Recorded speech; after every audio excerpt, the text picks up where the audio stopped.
श्री विष्णु पुराण 14वां अध्याय। प्राचीन ब्रह्मा की जन्म और प्रजाताओं को भगवद्राधन। श्री परशुराम जी बोले, हे मैत्रेय, पृथ्वी के अंतर्धन और वादी नामक दो धर्मज्ञ पुत्र हुए। उनमें से अंतर्धन से उसकी पत्नी शिखंडिनी ने हविद्राण को उत्पन्न किया। हविद्राण से अग्निकुलिनी ने, दिशना ने प्राचीन ब्रह्मी, शुक्र, गाय, कृष्ण, व्रज और अजिन, ये 6 पुत्र उत्पन्न किए। महाभाग हविद्रणा से उत्पन्न हुए भगवान प्राचीन ब्रह्मी एक महान प्रजापति थे, जिन्होंने यज्ञ के द्वारा अपनी प्रजा की बहुत वृद्धि की। हे मुने, उनके समय में यज्ञानुष्ठान की अधिकता के कारण प्राचीन नागर कोश समस्त पृथ्वी में फैले हुए थे, इसीलिए वे महाबली प्राचीन ब्रह्मी नाम से विख्यात हुए। हे महामते, उन महीपति ने महान तपस्या के अनंतर समुद्रिक पुत्री स्वर्ण से विवाह किया। उस समुद्र कन्या स्वर्ण के प्राचीन ब्रह्मा से 10 पुत्र हुए। वे प्रचेता नामक सभी पुत्र धनु विद्या के पराक्रमी थे। उन्होंने समुद्र के जल में रहकर 10,000 वर्ष तक समान धर्म का आचरण करते हुए घोर तपस्या की। श्री मैत्रेय जी बोले, हे महामुने, उन महात्मा प्रजेताओं ने जिसलिए समुद्र के जल में तपस्या की थी, सो आप कहिए। श्री परशुराम जी कहने लगे, हे मैत्रेय, एक बार प्रजापति की प्रेरणा से प्रजेताओं के महात्मा पिता प्राचीन ब्राह्मण उनसे अति संपूर्ण पूर्वक संतोत्पत्ति लिए इस प्रकार कहा। प्राचीन ब्रह्मी बोले, हे पुत्रों, देवादिदेव ब्रह्मा जी मुझे आज्ञा दी है कि तुम प्रजा की वृद्धि करो, और मैंने भी उनसे बहुत अच्छा कह दिया है। अतः हे पुत्रगण, तुम भी मेरे प्रसन्नता के लिए सावधानता पूर्वक प्रजा की वृद्धि करो, क्योंकि प्रजापति की आज्ञा तुमको भी सर्वत्र माननीय है। श्री परशुराम जी बोले, हे मुने, उन राजकुमार ने पिता के ये वचन सुनकर उनसे जो आज्ञा ऐसा कहकर फिर पूछा। प्रजेता बोले, हे तात्र, जिस क्रम से हम प्रजा वृद्धियों की समर्थ हो सके उसकी आप हमसे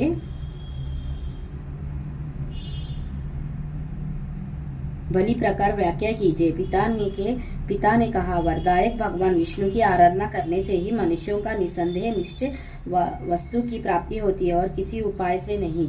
इसके सिवा और मैं तुमसे क्या कहूँ। इसीलिए यदि तुम सफलता चाहते हो तो प्रजा वृद्धा के लिए सर्वभूत के स्वामी श्री हरि गोविंद की उपासना करो। धर्म, अर्थ, काम या मोक्ष की इच्छा वालों को सदा आनंदी पुरुषोत्तम भगवान विष्णु की ही आराधना करनी चाहिए। कल्प के आरंभ में जिनकी उपासना करके प्रजापति ने संसार की रचना की है, तुम उन अच्युतिक ही आराधना करो, इससे तुम्हारी संतान की वृद्धि होगी। श्री परशुराम जी बोले, पिता की ऐसी आज्ञा होने पर प्रजेता नामक 10 पुत्रों ने समुद्र के जल में डूबे रहकर सावधानता पूर्वक तप करना आरंभ कर दिया। हे मुनिश्रेष्ठ, सर्वलोक श्रेय जगतपति श्री नारायण में चित्ता लगाए हुए उन्होंने 10,000 वर्ष तक वही जल में ही स्थित रहकर देवादिदेव श्री हरि की एकाग्र चित्ता से स्तुति की, जो अपनी स्तुति की जाने पर स्तुति करने वालों की सभी कामनाएं सफल कर देते हैं। श्री मैत्रेय जी बोले, हे मुनिश्रेष्ठ, समुद्र के जल में स्थित रहकर प्रचेताओं ने भगवान विष्णु की जो अति पवित्र स्तुति की थी,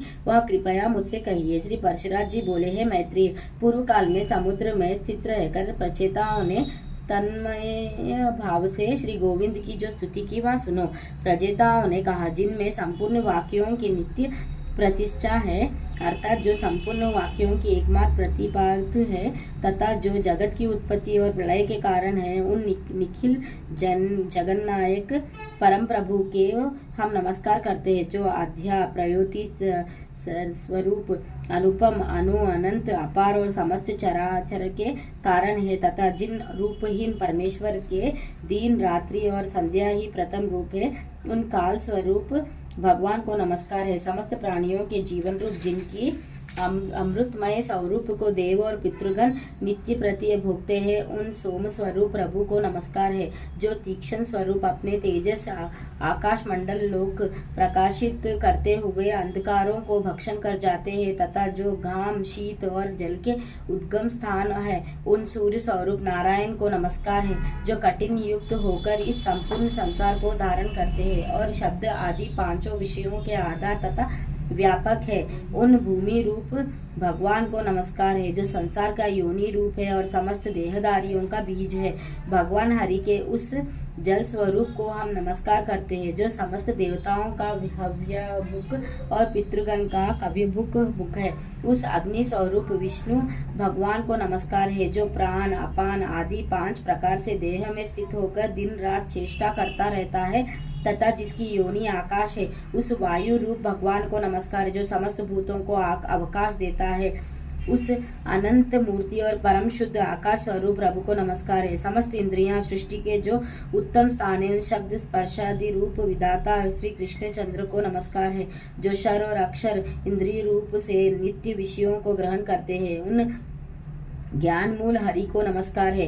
इंद्रियों के द्वारा ग्रहण किए विषयों को जो आत्मा के सम्मुख उपस्थित करता है, उस अंत कारण रूप विश्वात्मा को नमस्कार है। जिस अनंत में सकल विश्व स्थित है, जिससे वहाँ उत्पन्न हुआ है और जो उसके दायक भी स्थान है, उस प्रकृति स्वरूप परमात्मा को नमस्कार है जो शुद्ध और निर्गुण होकर भी ब्रह्मवश गुणयुक्त से दिखाई देता है। उन आत्मा स्वरूप पुरुषोत्तम देव को हम नमस्कार करते हैं जो अविकारी अजन्मा शुद्ध निर्गुण निर्मल और श्री विष्णु का परम पद है। उस ब्रह्मा स्वरूप को हम नमस्कार करते हैं जो ना लंबा है, ना पतला है, ना मोटा है, ना छोटा है, ना काला है, ना लाल है, जो स्नेह द्रव कांति तथा शरीर से रहित एवं अनसक्त और अशरीर जीव से भिन्न है, जो अवकाश स्पर्श गंध रस से रहित तथा आंख कान विहीन, आंचल एवं जीवा हाथ और मन से रहित है,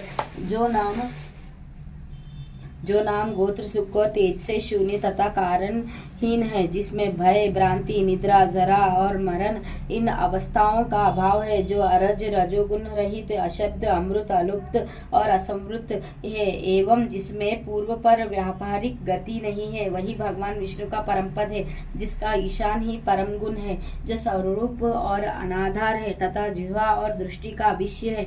भगवान विष्णु के उस परम पद को हम नमस्कार करते हैं। श्री परशुराज जी बोले, इस प्रकार श्री विष्णु भगवान में समाधिस्थ होकर प्रजेताओं ने महासागर में रहकर उनकी स्तुति करते हुए 10,000 वर्ष तक तपस्या की। तब भगवान श्री हरि ने प्रसन्न होकर उन्हें खिले हुए नील कमल की सी अभियुक्ता दिव्य छवि से जल के भीतर ही दर्शन दिया। प्रचेताओं ने पक्षीराज गरुड़ पर चढ़े हुए श्री हरि को देखकर उन्हें भक्ति भाव के भार से झुके हुए मस्तकों द्वारा प्रणाम किया। तब भगवान ने उनसे कहा, मैं तुमसे प्रसन्न होकर तुम्हें वर देने के लिए आया हूँ, तुम अपना अभिष्ट वर मांगो।